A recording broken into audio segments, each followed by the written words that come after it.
The busy holiday shopping season wasn't all that busy at some Macy's retail stores. Sales were down 2% year to year. And now Macy's is the one looking to save. The well-known retailer announced another 68 stores of the 100 it will close around the country. It means cutting more than 10,000 jobs. And on the list is this store at Simi Valley Town Center. That is so sad because this is my favorite store. Shoppers like Martha Hoagland aren't happy, but she admits it's not exactly busy in there. This side is mostly quiet. This side for men, children, and home furnishings will close sometime this year. 105 people will get transferred or lose their jobs. The other side for women will stay open.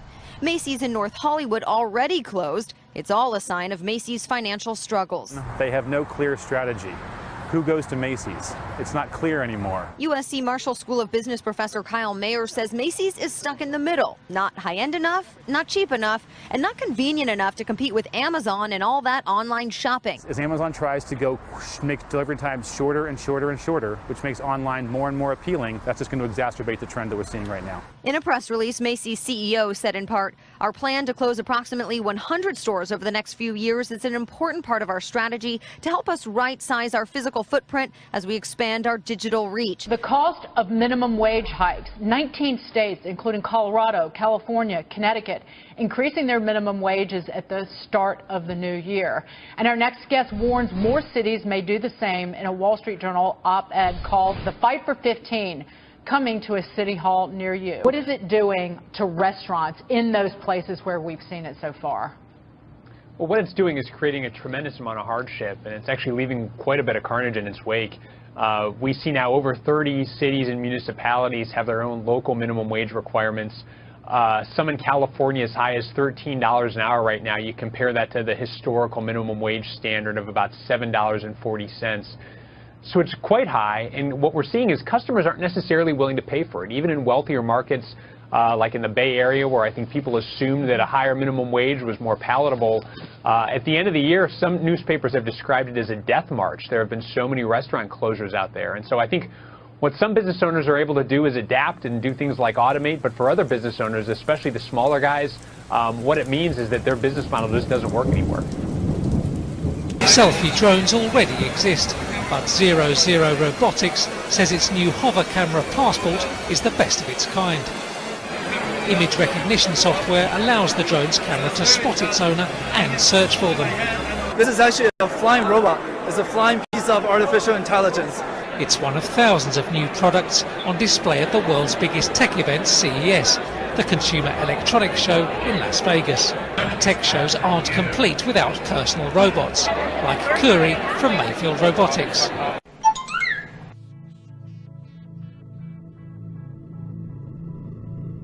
This is Curry. She's very busy.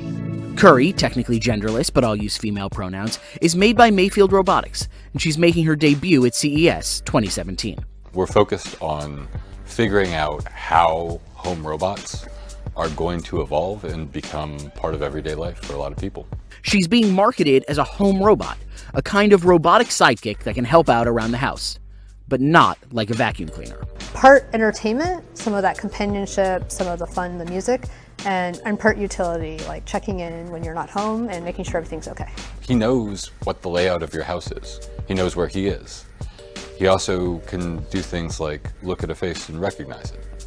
She can be an alarm, like remind you to take something out of the oven, or also play a podcast when you're getting ready for work.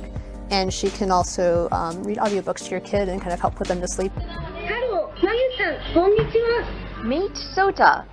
He's more than an interactive robot. He's also a drinking buddy at this izakaya restaurant in Tokyo. Kanpai!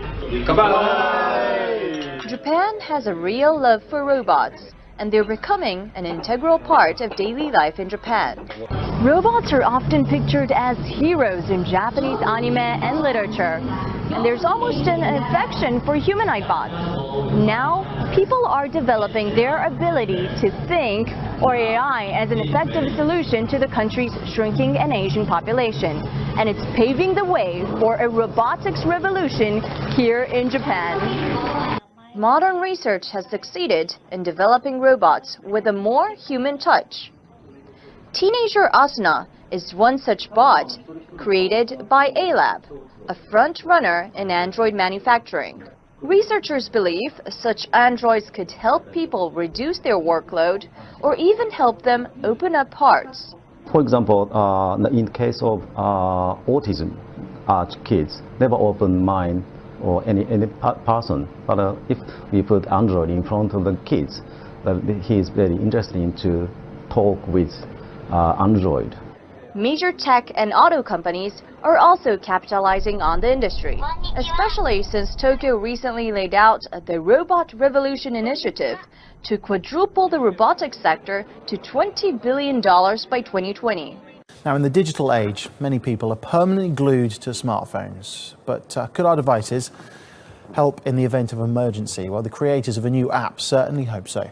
Swipe to find out how to make a tourniquet or treat a burn. A new app launched by senior British military and civilian medics aims to tackle one of the big problems following a terrorist attack: time. The creators are concerned that people caught up in an attack may not be clear on how to respond in the immediate aftermath, when every second counts. We won't be able to save everybody with citizen aid. Some people will be too seriously injured.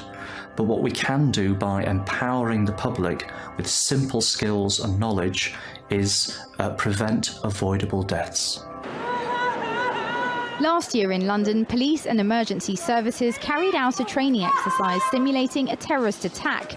But now the public are being encouraged to undertake digital training of their own. Now, here's one of the most amazing new technological inventions you maybe thought you'd never see: a flying ambulance in the Holy Land. This robotically remotely piloted drone is called the Cormorant, and it can speed through the clouds at 115 miles per hour. The aircraft is capable of carrying up to 1,100 pounds, which makes it ideal for extricating civilians from critical situations such as warfare or the explosion of dirty bombs and toxic chemicals. Military or emergency personnel could be simultaneously transported in to deal with dangerous situations.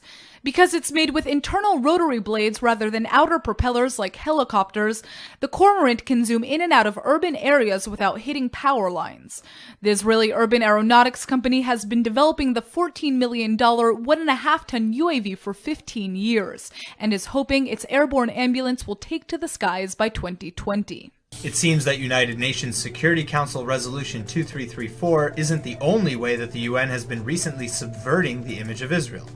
An ongoing Israeli investigation into United Nations-run schools in the West Bank has revealed that the materials used to teach Palestinian students continues to consistently delegitimize and demonize the Jewish state. The textbooks are written by the Palestinian Ministry of Education and are used by UN Relief and Works Agency schools in all the Palestinian territories of the West Bank and Gaza.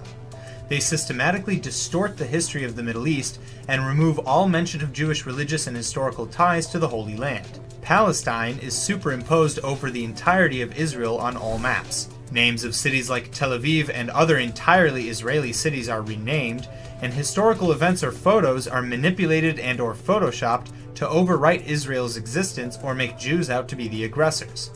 The most disturbing discovery with respect to the future of peace in the region, however, is how the UN-sanctioned schools do not teach Palestinian students to recognize Israel as a country, regardless of her borders, 1948 or otherwise.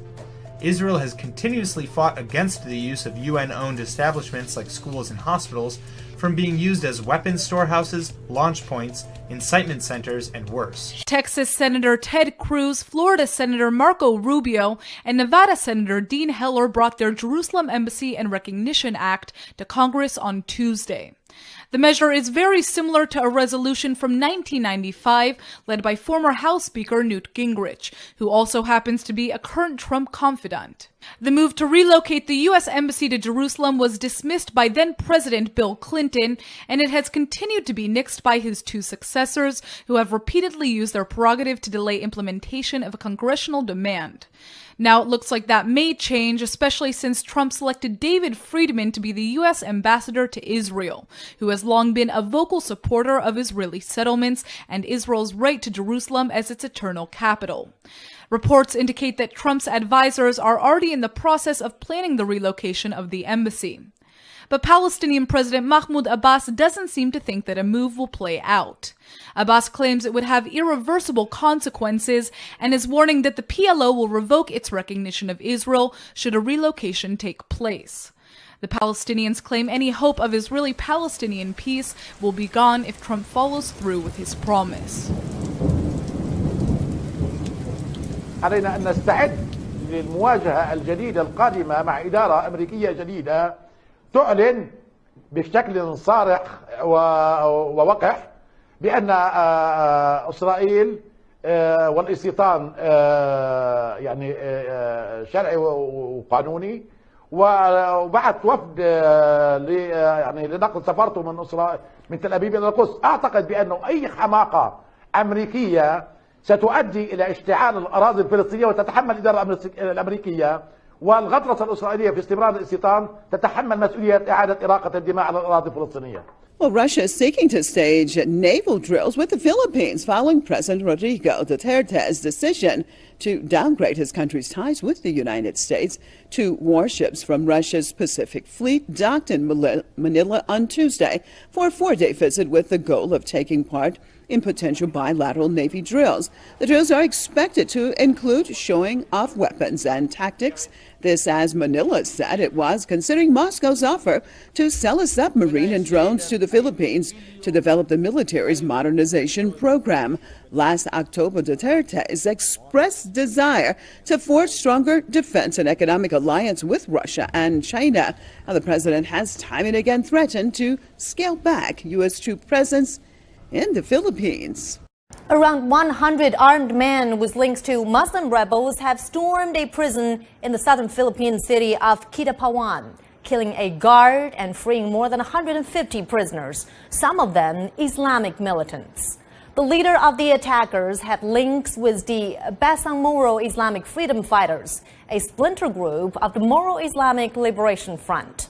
Now, according to Philippine authorities, 8 escapees have since been caught, with 2 having surrendered and 6 more having been killed by security forces. Turkey has warned the new round of Syria peace talks is at risk. Ankara accused Syrian government forces of violating a fragile truce it brokered with Russia last week. Turkey's Foreign Minister Mevlut Cavusoglu urged Syrian government and its backers to end their, quote, violations of the truce. He warned they were jeopardizing this month's planned talks in the Kazakh capital, Astana. However, fighting continued on the ground in the Wadi Barada region near Damascus on Wednesday. The nationwide ceasefire has brought calm to large parts of Syria, but has been threatened by the ongoing fighting in Wadi Barada. To the commuter train crash right here in New York City. An arriving train did not stop crashing into the wall. More than 100 people were hurt, many of them thrown inside the train. Tonight, chaos for commuters after this rush hour train crashed into this New York City station.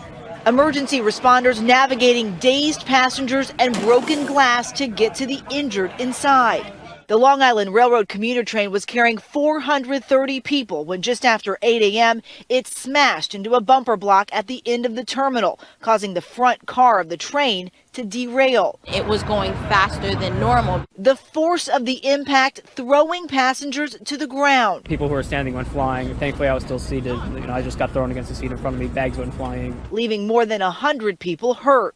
You can see the road here in front of Atlantic Terminal shut down. Emergency responders using this area as a triage to treat those injured before taking them to the hospital. Some of the wounded carried away on gurneys into dozens of waiting ambulances. Fortunately, all of those injuries were minor, but it was an all too close call. The accident happening just months after a train in Hoboken, New Jersey jumped over the bumper block at the terminal. One woman died. This is minor compared to what happened in Hoboken. But the same question, why did the operator not stop the train before it hit the block? New members of the 115th Congress have been sworn into office. Now the Republican-led House and Senate are ready to tackle much of President-elect Donald Trump's agenda, including repealing and replacing Obamacare. Meanwhile, Donald Trump is reportedly moving closer to choosing a Supreme Court nominee. So help you God. After being sworn into office, it's time for the 115th Congress, led by Republicans, to get down to business. And at the top of their list, repealing Obamacare, one of President-elect Trump's key campaign promises. Vice President-elect Mike Pence will meet with the House GOP to discuss Obamacare. We'll focus on repealing and replacing Obamacare. We'll look forward to legislation that will give us the tools to roll back the avalanche of red tape and regulation that have been stifling American jobs and growth. Even so, Democrats plan to put up a fight, and President Obama heads to Capitol Hill today to talk with congressional Democrats about protecting Obamacare. But Senate Republicans quickly moved Tuesday to get things started by introducing a budget resolution that will allow them to repeal Obamacare through a simple majority vote, something the Democrats cannot stop. The Senate will also be involved in another major action by the incoming president, voting on his choice for a Supreme Court justice to replace the late Antonin Scalia. Politico reports that the president-elect is closer to picking a nominee, narrowing down his list to around 6 finalists. When he takes office, Trump's goal is to make that appointment one of the first things he does, according to several members of the transition team. The Wall Street Journal is reporting Trump and his top advisors are working on a plan that would restructure the CIA, according to unnamed sources familiar with the planning. The source said the plan is to cut back on staff at the CIA headquarters in Langley, Virginia, in favor of more people in the field. The report pointed to Trump's accusation that the Office of the Director of National Intelligence has become politicized. Trump has been highly critical of the CIA, FBI, and other agencies since his election, saying their claims Russia intervened to help him win the presidency are just an attempt to discredit his surprise victory. The 115th Congress has just been sworn in, and while Republicans still maintain control of both the House and the Senate, there's something else that's been maintained from the last Congress and many before. According to the annual Pew Forum's Faith on the Hill survey, despite an electorate that's becoming less religious, Congress is still quite faithful, with nearly the same percentage of members who identify as Christian today as there were in the 1960s. The key takeaway is that the big majority of members of Congress continue to identify themselves as Christians. In fact, 485 of the 535 members of the new Congress describe themselves as Christians, Protestants or Catholics or Mormons. There are 30 Jewish members of the new Congress, there are 3 Buddhists, there are 3 Hindus, there are 2 Muslim members of the new Congress, and just 1 member of the new Congress who describes themselves as religiously unaffiliated, as having no religious preference at all. And that's very interesting because that number in the general public is about, I don't know, 20% or 15%, isn't that right? Yeah, it's amazing. If you look back over time, the percentage of adults in the general population who say they have no religion, who identify themselves as atheist or agnostic or as just nothing in particular when it comes to religion, that group is growing very rapidly. In fact, today, as many as 23% of all adults in the United States say they have no religion. Compare that to Congress, where just 1 person, just 0.2% say the same. That's a really striking comparison. The smell of marijuana may fill the air when Donald Trump takes his oath as president. Pot activists plan to pass out free joints a few hours before the inauguration, and then they'll march on the National Mall to demand federal legalization of recreational marijuana use. Currently, pot is being legalized solely on a state-by-state basis. Users will be encouraged to light up about 4 minutes into Trump's inaugural address. Researchers uncovered a gene mutation that allows bacteria to tolerate normally effective antibiotic therapy in a 6-week-old infant. Doctors at St. Jude Children's Research Hospital were treating a patient with leukemia when the infant developed an infection called VRE. Researchers conducted an in-depth DNA sequencing from the patient's infection and were able to link the prolonged infection to a mutation. In a press release, one author wrote, "This mutation has particular clinical significance because the antibiotics involved, linezolid and daptomycin, are the last line of defense against VRE infection."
On Wednesday, at a meeting of the American Astronomical Society in Grapevine, Texas, an international team of scientists announced that for the first time they've been able to trace a repeating radio signal to a specific distant galaxy.